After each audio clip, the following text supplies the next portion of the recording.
Middle east में जो tension चल रही है वो अब एक नए और बेहद खतरनाक मोड़ पर पहुंच गई है।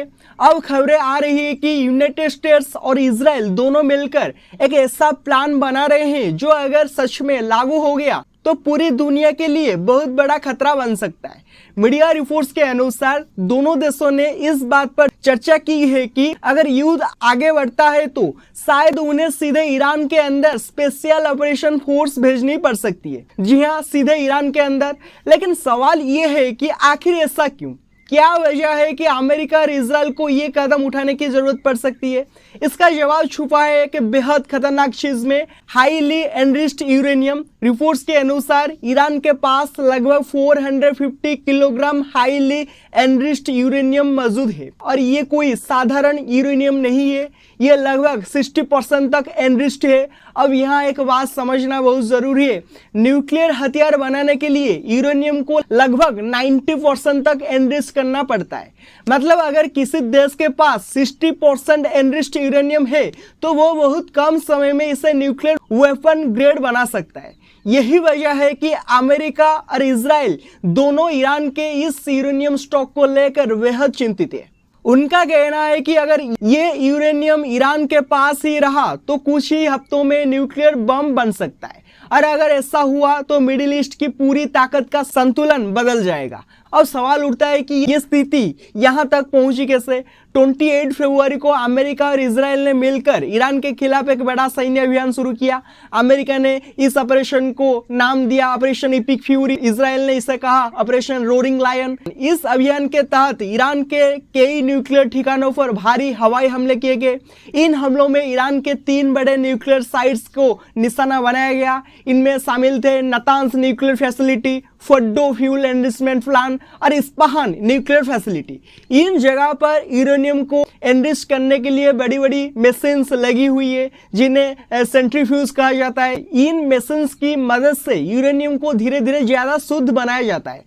हमलों के बाद अमेरिका के राष्ट्रपति डोनाल्ड ट्रंप ने दावा किया कि अमेरिकी सेना ने ईरान के न्यूक्लियर प्रोग्राम को पूरी तरह तबाह कर दिया है। लेकिन कुछ ही दिनों बाद उन्होंने एक और बयान दिया जिसने पूरी दुनिया को चौंका दिया। उन्होंने कहा कि ईरान अभी भी सिर्फ 2 हफ्ते दूर है न्यूक्लियर हथियार बनाने से। यानी या तो हमले पूरी तरह सफल नहीं हुई या फिर ईरान ने पहले ही अपने यूरेनियम को कहीं और छुपा दिया था। यही सबसे बड़ा सवाल है, यूरेनियम अचानक गायब कैसे हो गया?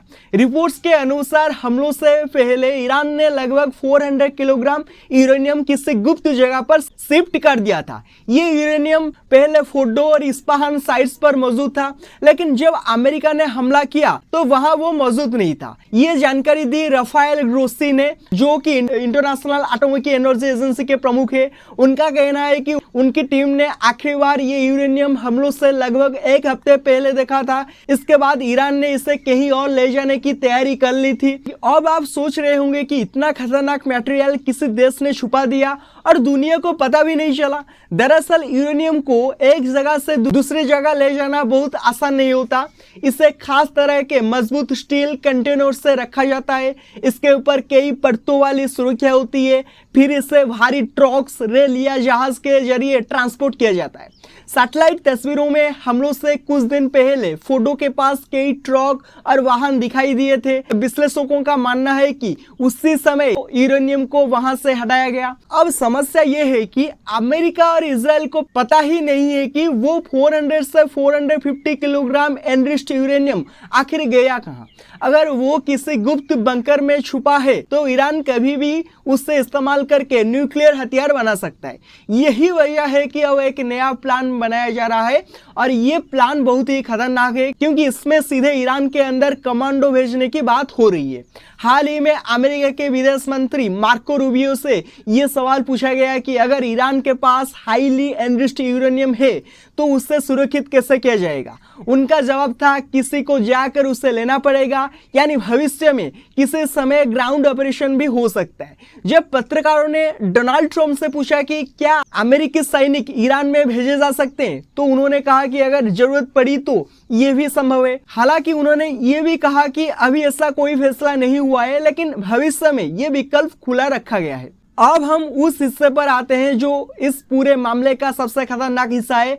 अगर यूनाइटेड स्टेट्स और इजराइल वाकई ईरान के अंदर स्पेशल ऑपरेशन करने का फैसला करते हैं तो उनका लक्ष्य होगा ईरान के हाईली एनरिच्ड यूरेनियम को कब्जे में लेना या उसे नष्ट करना।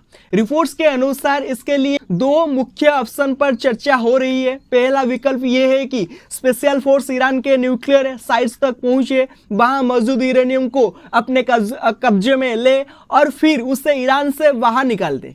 ये सुनने में आसान लगता है, लेकिन असल में ये बेहद कठिन मिशन होगा, क्योंकि ईरान के न्यूक्लियर ठिकाने साधारण इमारतें नहीं है। वे जमीन के सैकड़ों फीट नीचे बने हुए हैं, मजबूत कंक्रीट और स्टील से बने भारी बंकरों में है। उन्हें नष्ट करना भी मुश्किल है और वहां घुसना भी। दूसरा विकल्प थोड़ा अलग है। इसमें यूरेनियम को बाहर ले जाने की जरूरत नहीं होगी, बल्कि न्यूक्लियर साइंटिस्ट की टीम वहीं साइट पर जाकर उस यूरेनियम को रासायनिक प्रक्रिया से कमजोर कर देगी। इस प्रक्रिया को हाइल्यूशन कहा जाता है। इसका मतलब है यूरेनियम की शुद्धता कम कर दी जाएगी, जिसके बाद वो न्यूक्लियर हथियार बनाने के काम नहीं आएगा। इस ऑपरेशन में स्पेशल फोर्स के साथ न्यूक्लियर वैज्ञानिक भी मौजूद होंगे। संभव है कि इंटरनेशनल एटॉमिक एनर्जी एजेंसी के विशेषज्ञ भी इसमें शामिल हो। रिपोर्ट्स के अनुसार अगर अमेरिका ये मिशन करता है तो उसकी सबसे गुप्त यूनिट डेल्टा फोर्स इसमें शामिल हो सकती है। ये यूनिट दुनिया के सबसे खतरनाक स्पेशल ऑपरेशन फोर्स में से एक मानी जाती है। ईरान का न्यूक्लियर प्रोग्राम कई अलग अलग जगह पर फैला हुआ है, लेकिन कुछ साइट्स सबसे ज्यादा महत्वपूर्ण मानी जाती है। इनमें शामिल है Natanz nuclear facility, Fordow fuel enrichment plant और इस्पाहान न्यूक्लियर फैसिलिटी। इन जगह पर यूरेनियम एनरिचमेंट से जुड़ी मशीन्स, सेंट्रीफ्यूज न्यूक्लियर उपकरण मौजूद है। सैटेलाइट तस्वीरों के अनुसार हाल ही में नातांज साइट के प्रवेश द्वार के पास कुछ इमारतों को नुकसान हुआ है, लेकिन मुख्य अंडरग्राउंड प्लांट अभी भी काफी हद तक सुरक्षित माना जा रहा है।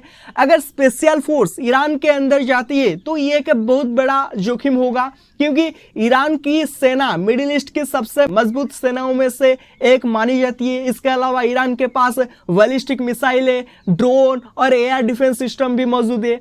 अगर विदेशी सैनिक ईरान की जमीन पर उतरते हैं तो ये सीधा युद्ध बन सकता है। ऐसे ऑपरेशन के लिए सिर्फ एक कमांडो भेजना काफी नहीं होगा। इसके लिए बड़े स्तर की सैन्य सहायता चाहिए होगी, जैसे हवाई सुरक्षा, सैटेलाइट निगरानी, खुफिया जानकारी और युद्धपोत।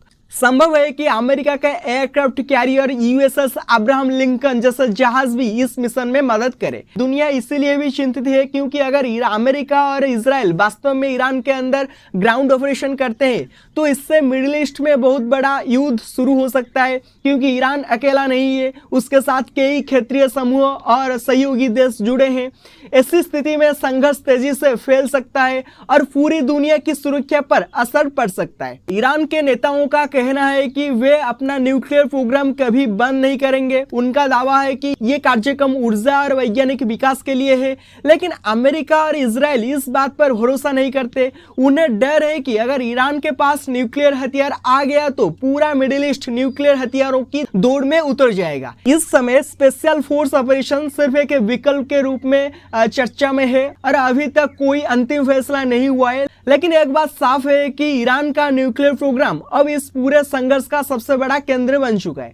अगर स्थिति और बिगड़ी तो दुनिया एक ऐसे ऑपरेशन को देख सकती है जिसमें कमांडो गुप्त बंकरों में घुसकर न्यूक्लियर सामग्री को कब्जे में लेने की कोशिश करेंगे। और अगर ऐसा हुआ तो ये 21वीं सदी के सबसे खतरनाक सैन्य अभियानों में से एक साबित हो सकता है।